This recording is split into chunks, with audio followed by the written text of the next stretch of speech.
माणसाने माणसाशी माणसा सम वागणे.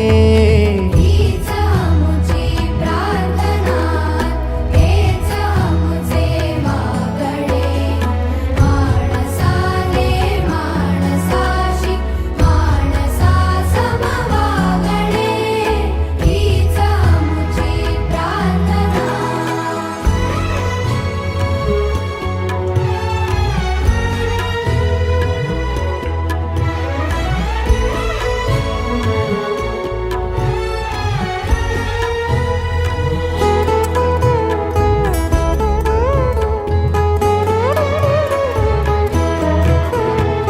धर्म जाती प्रांत भाषा द्वेष सारे संपू